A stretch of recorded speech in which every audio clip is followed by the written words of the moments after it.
Swastiastu. Om Swastiastu. Idadane umat Sudharma dimanapun berada, berjumpa dengan Titiang Gusti Eka Putra dalam acara Taksu. Taksu merupakan suatu program penyuluhan agama Hindu yang diselenggarakan oleh penyelenggara agama Hindu Kementerian Agama Kabupaten Luwu Timur. Idadane umat Sudharma, pada kesempatan kali ini Titiang hadir bertiga bersama teman-teman untuk mengulas perayaan Hari Raya Galungan. Nah, Idadane umat Sudharma, jangan lupa like dan subscribe channel kami untuk mendapatkan informasi menarik seputar agama Hindu. Baiklah, Idadane umat Sudharma, Titiang sapa dulu materi atau narasumber kita yang akan mengulas perayaan Hari Raya Galungan. Yang pertama, Mbok Sepi Punapi Gatra. Becek. Ya. Kemudian Beli Putra Punapi Gatra. Becek. Oke, suksema.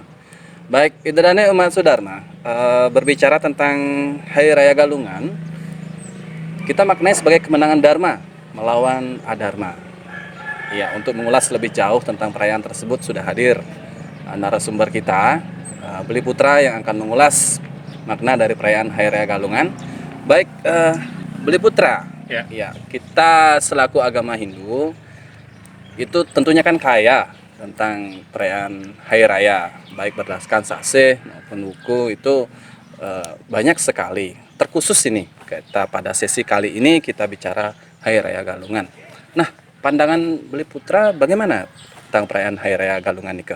Silakan. Baik, terima kasih Gusti. Om Swastiastu. Umat Sudharma dimanapun berada, pada kesempatan kali senang sekali saya bisa menyampaikan informasi mengenai hal-hal yang berkait dengan Galungan. Nah, bila kita bicara mengenai sebuah hari raya Galungan, hal yang paling terpenting ketika kita merayakan hari raya itu bagaimana kita memaknai hari raya tersebut, bagaimana kita mengimplementasikannya dalam kehidupan sehari-hari. Nah, ketika kita memaknai sebuah hari raya, kita harus memahami hari raya tersebut. Saya yakin dan percaya bahwa umat Sudharma dimanapun berada mampu memahami galungan itu, serta bahkan mampu mengimplementasikan rangkaian dari galungan tersebut. Di mana rangkaian itu dimulai dari Tumpuk Wariga, kemudian Sugian Jawa, Sugian Bali.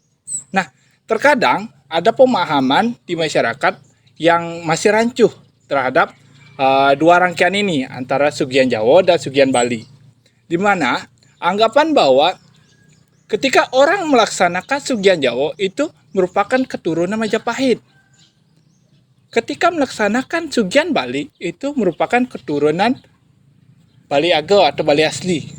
Nah, sebenarnya kalau kita menelisik pada sebuah lontar, yaitu lontar Sudarigamo, di sana dijelaskan bahwa makna filosofi dari Sugian itu merupakan sebuah pembersihan. Nah, memang sebenarnya Sugian Jawa dan Sugian Bali ini merupakan sama-sama maknanya pembersihan, tetapi ada perbedaannya. Perbedaannya itu terletak pada apa yang dibersihkannya. Seperti itu. Nah, dalam artian Jawa dan Bali ini sebenarnya tidak menjurus pada sebuah keturunan ataupun suku tertentu. Arti dari Jawa ini sendiri mengandung arti di luar diri. Sedangkan Bali itu sendiri mengandung arti di dalam diri kita. Jadi Sugian Jawa ini merupakan pembersihan di luar diri, pembersihan Buana Agung, pembersihan makrokosmos. Sedangkan pembersihan pada Sugian Bali itu merupakan pembersihan di dalam diri. Pembersihan Buana Alit atau pembersihan mikrokosmos. Seperti itu. Jadi sudah selayaknya bahwa kita sebagai umat Hindu itu merayakan atau melaksanakan dua pembersihan ini. Tidak hanya kita membersihkan badan saja. Tidak hanya membersihkan Buana Alit saja. Tetapi Buana Agung pun kita perlu bersihkan. Agar apa?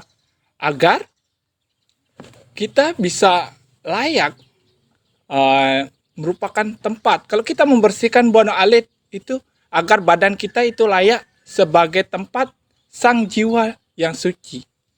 itu bicara mengenai pemahaman antara Sugian Jawa dan Sugian Bali.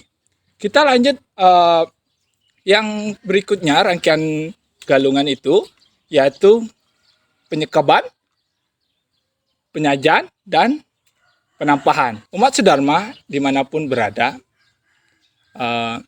kita Hindu Bali di Indonesia itu khususnya memaknai Hari Raya Galung ini sebagai hari kemenangan.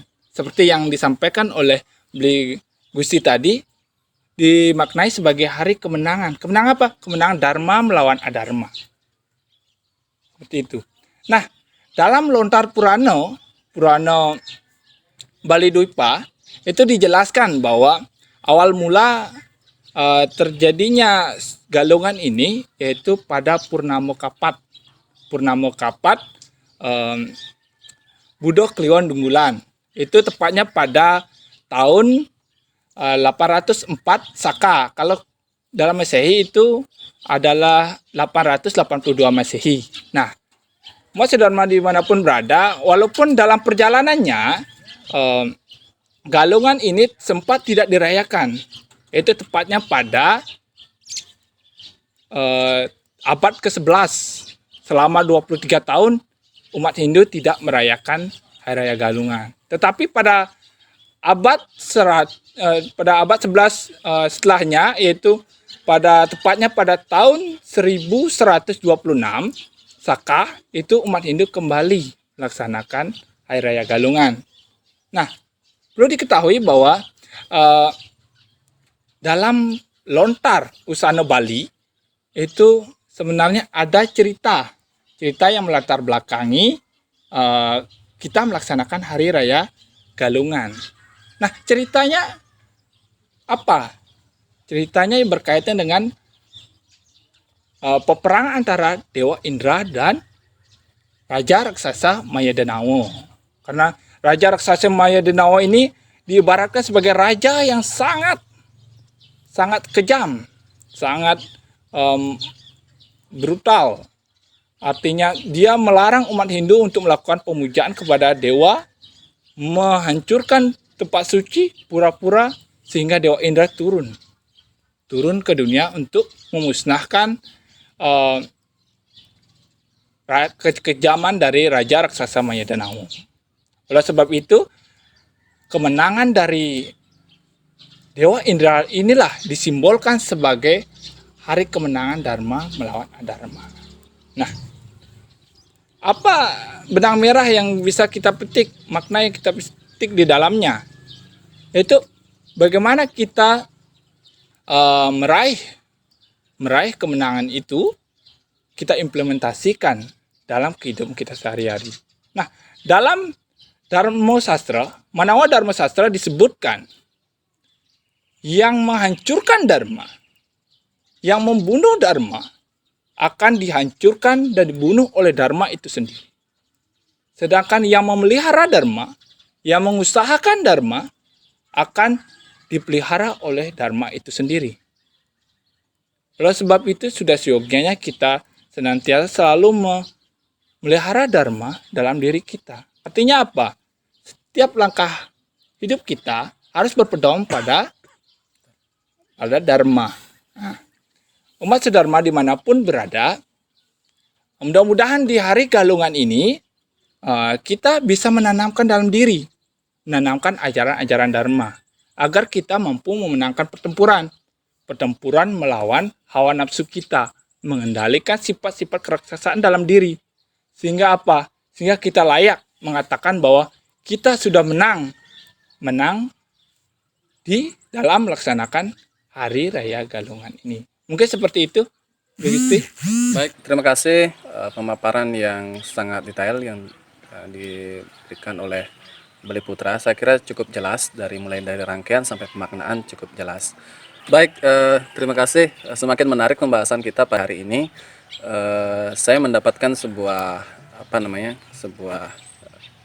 belum kesimpulan, tapi pembicaraan kita ada pada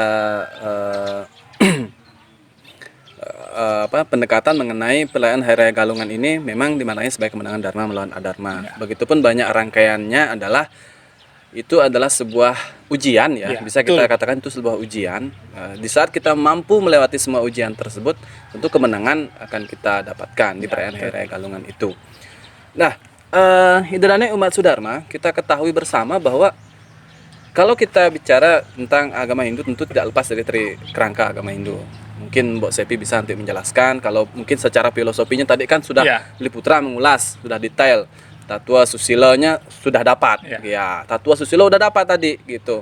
Tapi upakaranya ini belum lengkap rasanya. Karena kerangka itu Tatua Susilo Dan Upakara. upakara. Ya, kita ketahui agama Hindu emang nggak bisa lepas dari upakara nikah.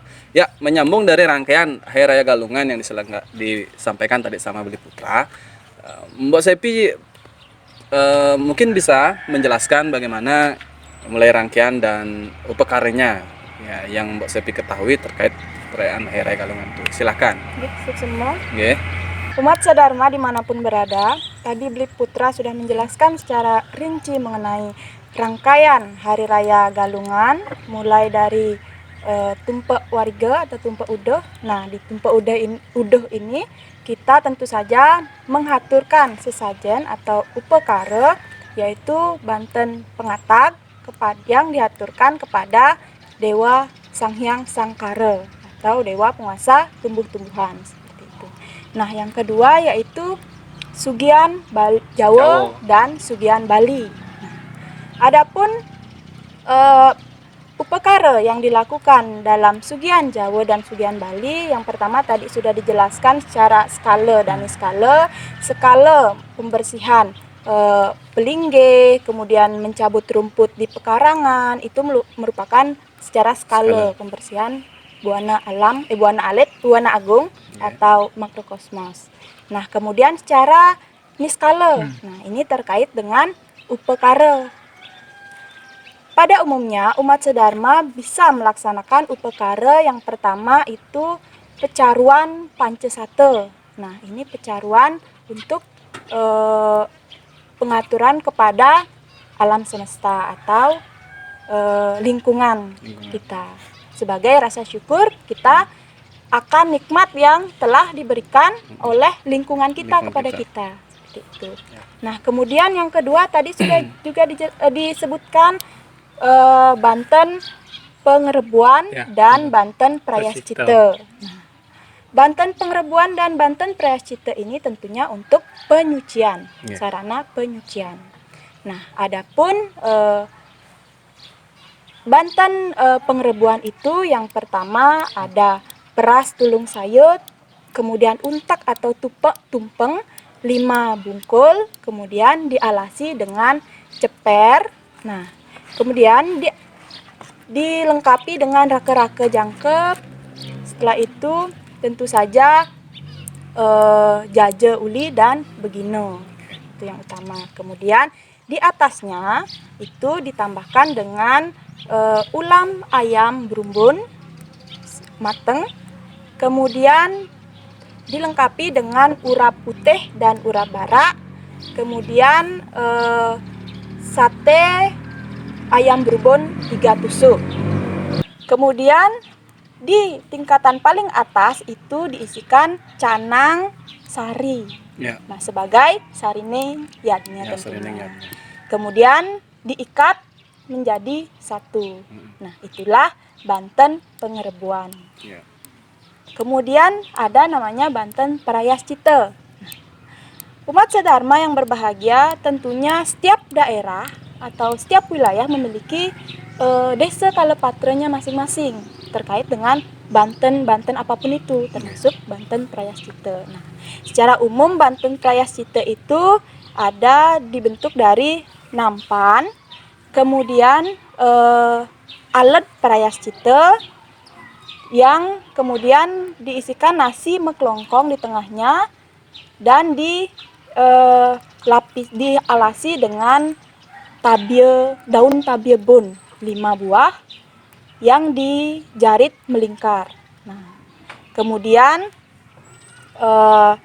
tentunya diisikan dengan pucuk dadap sebanyak 3 pucuk. Kemudian tentunya tape, tebu, bantal, rake-rake jangkep, dan jaje uli, jaje gine. Kemudian selanjutnya ada limas. 2 limas niki, limas untuk rerasmen kacang saur dan untuk uyah sambal. Kemudian tentunya tumpeng dan diisikan pekir yang ditancapkan kuangen berjumlah 5 buah. Tumpengnya niki 5 buah. Kemudian ada juga tipat gelitik 5 buah juga tipat gelitiknya. Kemudian ada payuk pre atau payuk prayascita, kemudian padme. Selanjutnya ada les prayascita. Nah, kemudian tentunya ada bungkak nyuh gading yang dikasturi. Kemudian sesedap itu isinya benang putih dan beras. Kemudian canang atau sampian nagasari yang di atasnya diisikan canang sari, dan yang terakhir ada penyeneng beserta eteh-etehnya. Banten Prayascita ini sebagai pensucian di Buana, yaitu pensucian alam Swahloka. Nah, kemudian dalam wujud Trimandala itu sebagai pensucian utama mandala. Nah, dalam wujud Tri Pramana itu untuk pensucian idep atau pikiran. Nah, Prayascita ini adalah sarana untuk menetralisir dari letah atau sebel. Nah, itulah Banten Prayascita.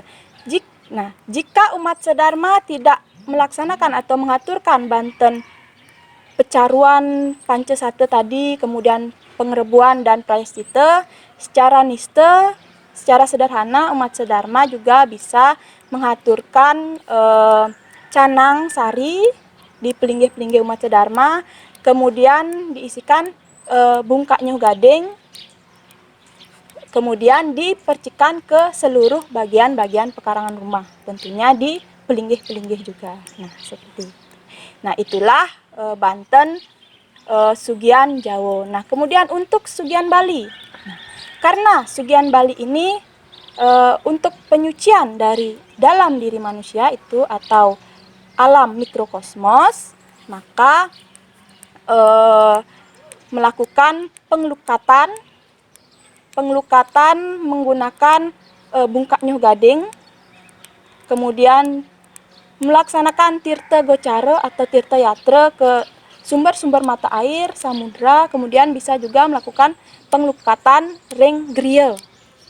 Nah, selain itu karena Sugian Bali ini bertepatan dengan Kajeng Kliwon, sehingga mengaturkan tentunya Banten Kajeng Kliwon dan Segehan Mance Warna.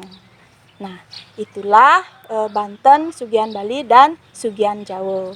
Nah, kemudian Banten Galungan. Nah, kita masuk ke Banten Galungan. Secara umum, Banten Galungan itu ada ajuman, kemudian gebogan, kemudian tumpeng galungan. Nah, itu secara umum. Kemudian ada juga untuk secara khusus di pelinggih utama atau kemulan biasanya mengaturkan tumpeng penyajan atau Banten Pekidah. Selanjutnya itu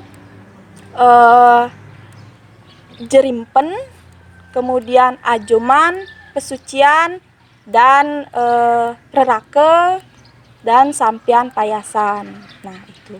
Kemudian di pelinggih lain umat sedharma bisa mengaturkan Banten ajuman, pesucian, kemudian canang sari, canang merake.